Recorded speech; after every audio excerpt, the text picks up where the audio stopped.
Hi, friend. I'm Doug Pratt, pastor at First Church in Bonita Springs, and I want to talk to you today about the toughest questions of life. Those are the questions that begin with the word why. They're often posed abstractly and philosophically, but more importantly, they come out of the deepest emotions and experiences of life, out of pain and disappointment and betrayal and anger and fear and worry. We cry out, why? Why did this happen?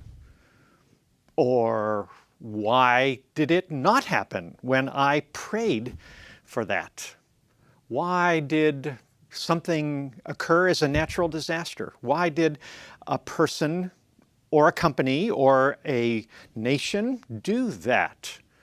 Why are some people victims of violence in war or crime and others are untouched? Why have some people died young and others lived a long life? Why have some experienced a quick end to their life with a sudden bursting of a brain blood vessel, while others' brains deteriorate slowly over years and years by Alzheimer's or some other dementia, to the point where the body is still alive, but the brain is gone. The lights are on in the house, but there's nobody at home. Why have some people contracted terrible diseases? Other people of the same family and the same DNA did not. Why have some things occurred that were unprecedented? Why was I born into the family I was rather than another family, or into the nation where I was rather than another? All of these questions, they puzzle us. And everybody's asked them. My guess is if you could remember every single why question that you've ever vocalized or thought, and were to write them all down, say on a legal pad, it would not fill the first page, front and back, but the whole tablet.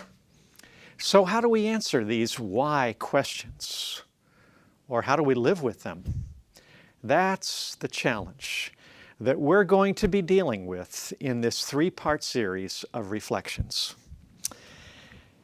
The question of why is one that is uniquely human to ask. We human beings are the only creatures, at least on this planet, that even pose the question of why. Animals live their lives, they're born, they do their thing according to their instincts or their DNA or how they're trained, they die, and they don't wrestle with the questions that we do. This gives us an interesting hint to human nature and how our Creator fashioned us.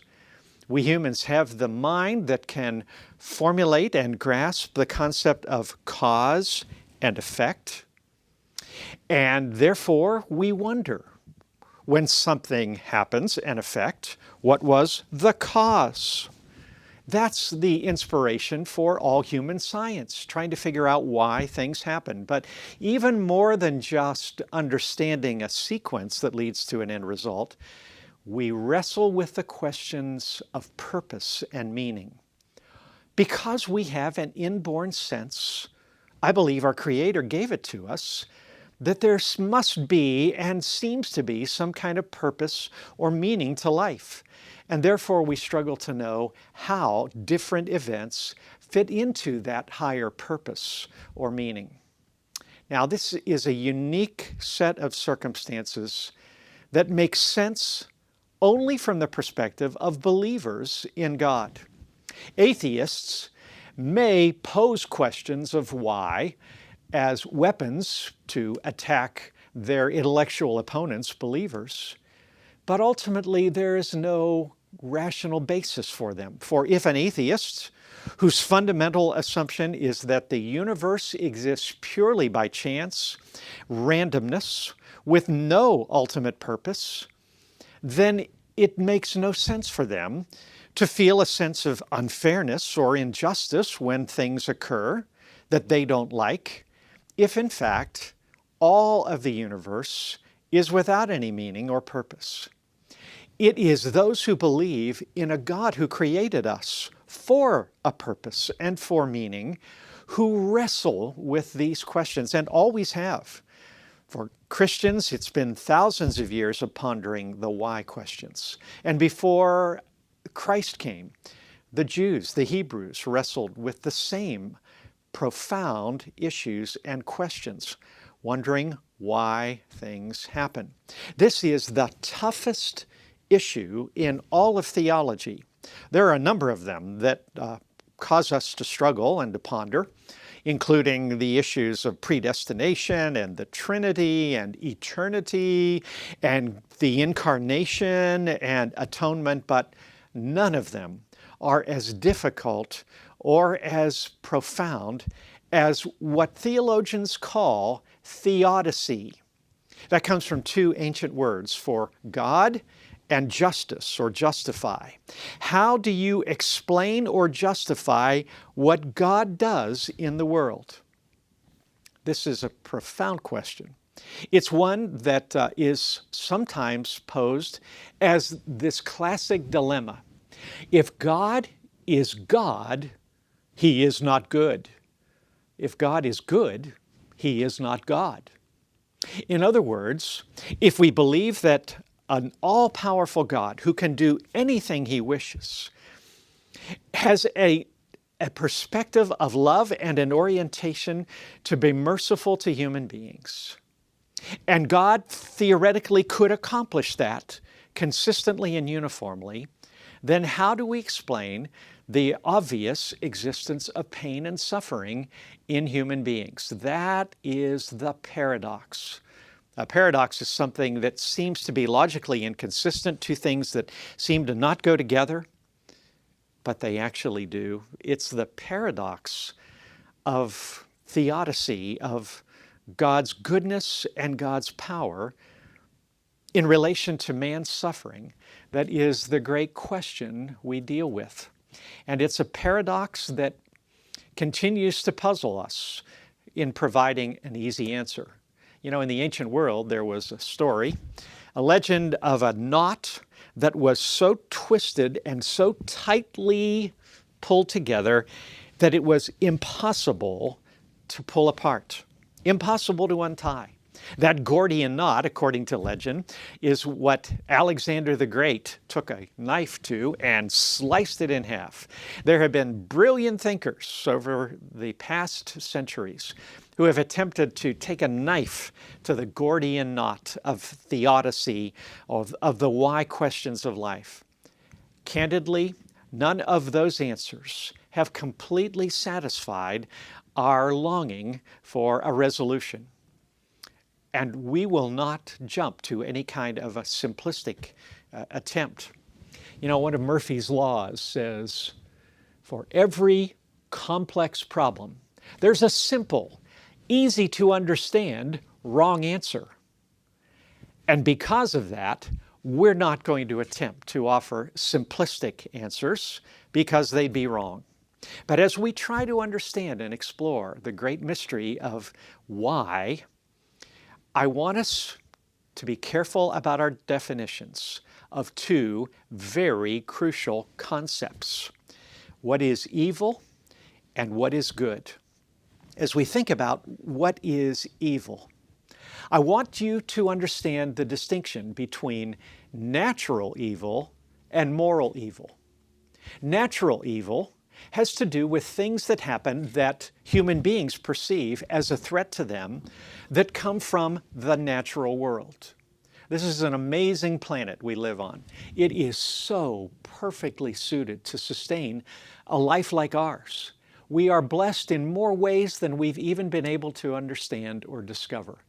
The rotation of the earth, providing day and night, the tides and the winds, the way the world is so perfectly suited with 4 seasons to enable life.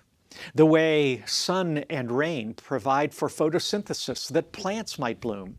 And the way those plants, how amazing, breathe out oxygen, which we animals consume, breathing out carbon dioxide, which the plants breathe.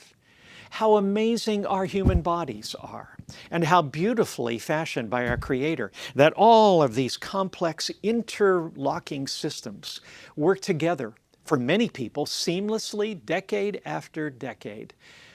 There are many things about nature that are indeed benign and beneficial to human beings, but there are times when nature becomes hostile to us.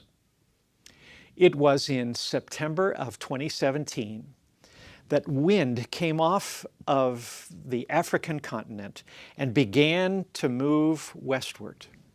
And as that wind moved over the warm Atlantic Ocean's waters, it began to absorb and pick up moisture and form clouds, and they began to swirl in a circular, counterclockwise fashion. At the same time, another current of wind coming from the Pacific Ocean crossed Mexico into the Western Caribbean, and that wind interacted with the westbound wind to steer it away from the mountainous island of Cuba, which would have broken up the storm, and right into the Florida Peninsula. We called it Irma, and we felt it was a great threat to us. For as it made landfall as a Category 4 hurricane, first into Keys and then north into Collier County and all the way up the state, it was our enemy. It threatened our homes and even our lives, though thankfully no one was lost directly because of that storm. But that storm we gave the personalized name Irma to was impersonal and had no intent to hurt because it had no mind. It was just impersonal nature. On the micro level, there are times when cells, due to a microscopic alteration or corruption of DNA or the genetic code, healthy cells begin to grow rapidly and consume cells until those healthy cells have become cancerous. And we call them malignant, as if they were evil in their intent, and yet they have no brain. The same thing is true of a virus that had never been experienced before, that suddenly emerged sometime in the fall of 2019 in or around Wuhan, China, and it has become a great enemy to the human race. And yet it doesn't have a brain and isn't intending to do evil. But then there is moral evil. And that's what we need to notice, as only able to be done by moral beings. Moral evil can be defined as that which is contrary to the nature of a good and perfect holy God. Only human beings and superhuman beings, at least that we know of, angels, we call them, are capable of committing moral evil. The reason why an act by a human being contrary to God's will and His character is seen as evil is because that creature has the ability, implanted by its Creator, to know good and evil and to choose wrong rather than right. We have a conscience inside of all of us. It is like the software, the operating system programmed into our computers. That conscience alerts us and tells us right and wrong. We all have this sense of inner justice. But the conscience is not infallible, and it's also not invincible. And by human choices, or the choices of other moral agents, a conscience can be dulled, perhaps even to the point where it's been silenced completely. In a Hitler, a Stalin, a Bin Laden, a Saddam Hussein, who have lived all their lives so repeatedly committing moral evil that the good impulses in them have been stifled completely. And whenever we commit a moral evil, we are doing so with consequences. And that explains all the sad headlines that we read in our newspapers, see on our TV, or have alerted on our phones, the constant drumbeat of the effect of moral evil in our world, causing tremendous pain. Whether it be violence, war, prejudice, injustice, cruelty, abuse, fraud, corruption, all of those sins. That's what the Bible calls them. Without question, they are sins. And they are a direct disobedience of God, and they have an effect upon us. Even the sins that we might think are victimless cause damage to our conscience, and they are also sins against God. Well, that's what we mean by evil in both its natural and its moral sense. But what about good? Just as evil is defined as that which is contrary to the purpose, plan, and character of God, in the same way, good is defined only by the ultimate definition, God Himself. He is the source of all goodness. He is the template upon which all human efforts are judged. And when good happens, it is ultimately defined by God's long-term purpose.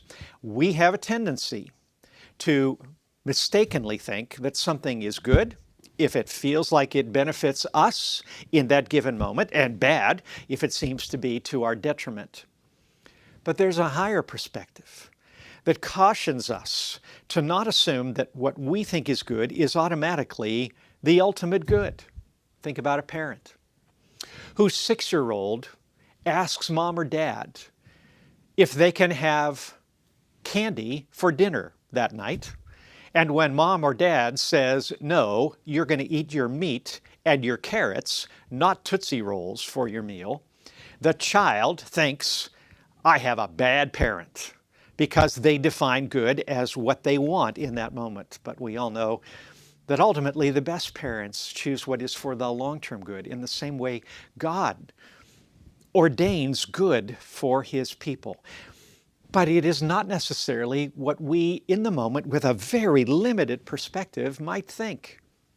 When Christians say God is good, we mean His ultimate purpose and intent for us in this life and in the life to come is ultimately better than any we could grasp or comprehend. So that's a perspective to grasp on the issue of evil and good. But instead of just thinking abstractly, we're going to now deal with the practical implications. And for the rest of our time, we're going to be thinking about how to live in the midst of these unanswered, maybe unanswerable questions. And we will do so recognizing that this is where we live day to day. I've had the privilege of being a pastor for 40 years and more. And in this time, I have been welcomed and permitted to look into the souls of people struggling with all of the why questions of life. They have allowed me, opening the window, to see what they're feeling and what they're experiencing. And frankly, there are many times when I have been speechless in the presence of parents who are struggling with the suicide of their son. Why didn't we see the signs? Or with a young couple who are grieving over their infertility or a miscarriage. Or with a person who has lost their spouse, their life partner of 57 years. I have been speechless in talking with someone, a family who came home from a vacation and found that their home had been burglarized and they felt so violated and so vulnerable. I have been speechless by the bedside of a person breathing their final breaths in a hospice home as the children are gathered around and asking, why did mom or dad have to end their days in this agony? I have been with people who have felt the pain of losing their home in a house fire and all of the why questions that come. Well, all I can do is listen and care. But I am not just an abstract observer of life, for I have been a personal recipient of some of the pain and the suffering of life. I have experienced people doing things wrong to me and betrayal and disappointment and pain. And so have you. I cannot completely understand what you have experienced. You cannot completely understand what I've experienced. But we can walk together and we can help one another to deal and live with the great why questions of life. I hope you'll join me for part 2.